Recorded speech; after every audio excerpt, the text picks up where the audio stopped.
최근 중국에 관한 여러가지 이슈들이 있는데요. 대표적으로 미국과 치고받고 싸우고 있는 건 물론 호주랑도 싸우고 있고 심지어 중국을 둘러싼 많은 나라들과 계속해서 트러블을 만들고 있습니다. 그렇다면 중국은 왜 이렇게 공격적인 걸까요? 중국은 대체 무슨 생각으로 자꾸 이렇게 막 나가는 걸까요? 오늘은 이런 상황을 전지적 중국 시점에서 한번 분석해보겠습니다.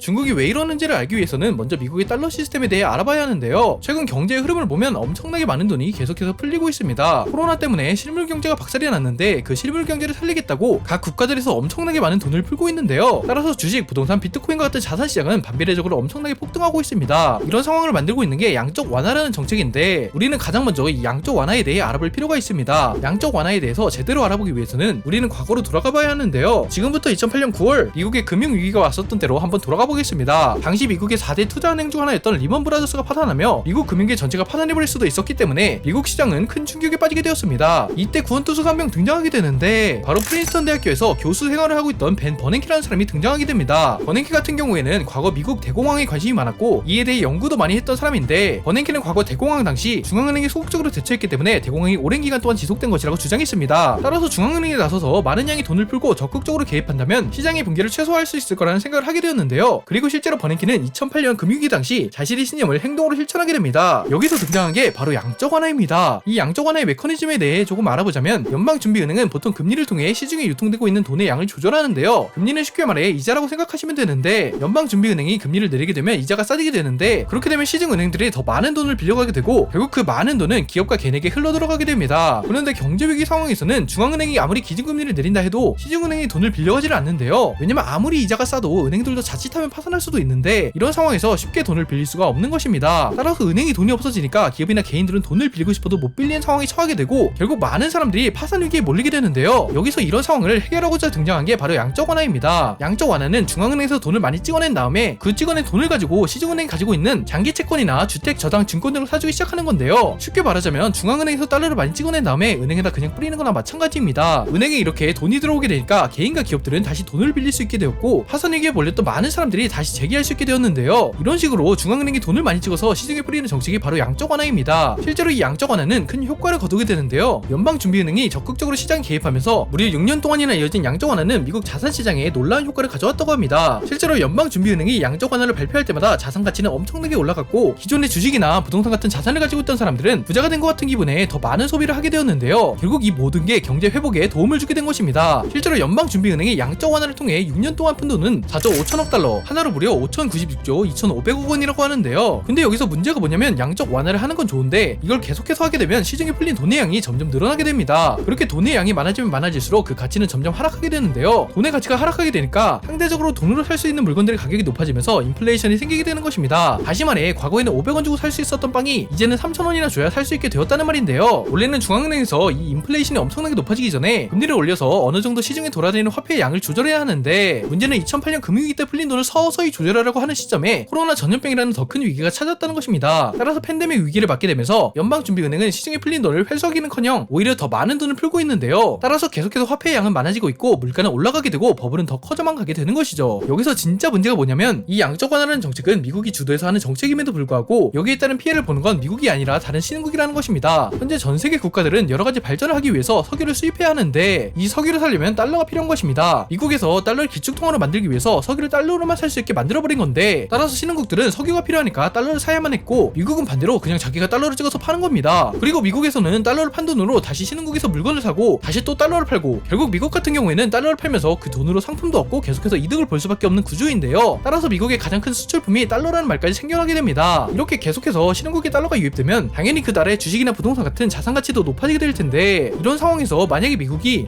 우리 이제 양적 완화 안 해. 지금까지 풀었던 돈 이제 금리 올려서 다시 다 걷어들일 거야 라고 하면 이미 미국 때문에 자산 가치가 올라가 있는 신흥국들의 경제는 폭삭 몰락해버리게 될 텐데요. 따라서 결국 피해를 입게 되는 건 신흥국들입니다. 예를 들어 남미 같은 경우에는 1970년대 엄청나게 급성장을 하고 있었는데 이렇게 국가가 성장하니까 엄청나게 많은 외국 투자 자본이 들어오게 됩니다. 다시 말해 달러가 많이 유입되면서 남미의 경제는 더 빠르게 성장했는데요. 하지만 갑작스러운 미국의 금리 인상에 외국 투자 자본들은 다 빠져나가고 따라서 남미의 여러 국가들은 부도가 나게 되었습니다. 남미뿐만 아니라 1990년대 아시아에서도 똑같은 상황이 발생했었는데 그 당시만 해도 싱가포르, 대만, 홍콩 그리고 대한민국은 아시아 아시아의 4마리 용이라고 불리면서 엄청나게 빠른 성장을 하고 있었는데요. 갑자기 미국이 금리를 올려버리니까 외국인들의 투자자금, 즉 달러가 빠져나가 버리면서 우리나라는 IMF 외환위기를 맞게 됩니다. 그렇게 많은 기업들이 파산하게 되었고 수많은 근로자들이 직업을 잃게 되었습니다. 우리에게는 정말 아픈 기억인데요. 그래서 이제 중국 얘기를 조금 해보자면, 중국이 계속해서 미국한테 도전하는 이유가 뭐냐면 중국이 보기에는 이런 경제 시스템이 너무나도 불공평했기 때문입니다. 특히나 중국 같은 경우에는 미국이 달러를 엄청나게 샀던 나라인데요. 이러면 사실 중국이 계속해서 이득을 봐야 하는데 워낙 시스템 자체가 한쪽으로 기울어져 있으니까 이런 상황이 반복될수록 계속해서 자기가 손해보는 느낌인 거예요. 실제로 중국은 미국의 국채를 엄청나게 많이 가지고 있는데 미국이 계속해서 양적 완화를 하면서 달러를 찍어내고 달러가 많아지니까 달러의 가치가 하락하고 결국 중국이 가지고 있던 미국 국채의 가치도 하락하게 되었는데요. 그러니까 중국 같은 경우에는 그냥 열심히 물건을 팔면서 가만히 있었는데 계속해서 손해만 보고 있던 거예요. 이런 시스템을 중국이 깨닫고 나서 이제는 미국의 달러 패권에서 벗어나야겠다 하면서 지금 이런 상황들이 발생하게 된 겁니다. 중국 같은 경우에는 이제 위안화를 가지고 이란과 베네수엘라로부터 석유를 구매하기도 하고 60여 개의 나라를 아우르는 경제권을 구축하기 위해 1대1로라는 사업을 진행하기도 했는데요. 이 1대1로 사업도 달러가 아니라 위안화로 이루어지고 있다고 합니다. 이처럼 중국은 위안화의 국제화를 위해 열심히 노력하고 있습니다. 이렇게 미국의 달러 패권에 정면으로 도전하는 중국이 미국 입장에서는 전혀 예뻐 보이지 않을 텐데요. 따라서 미국이 자기 동맹국들 모아서 중국을 압박하기 시작하는 겁니다. 반면 중국 입장에서는 여기서 지면 안 되니까 더 강하게 나오면서 여러 가지 민폐를 끼치는 것이죠. 원래 역사를 돌아보면 국가의 패권이 넘어갈 때는 절대로 평화롭게 넘어간 적이 없는데요. 과연 미국과 중국의 힘겨루기는 어떻게 끝나게 될까요? 미국은 패권을 지킬 수 있을까요? 아니면 중국이 새로운 패권국으로 등장하게 될까요? 여러분들의 생각은 어떠신가요? 인생을 살아가며 한 번쯤 알아두면 좋은 지식들을 누구나 알기 쉽게 설명해드리겠습니다. 마크의 지식서재, 다음 시간에 더 재미있는 주제로 찾아뵙겠습니다. 감사합니다.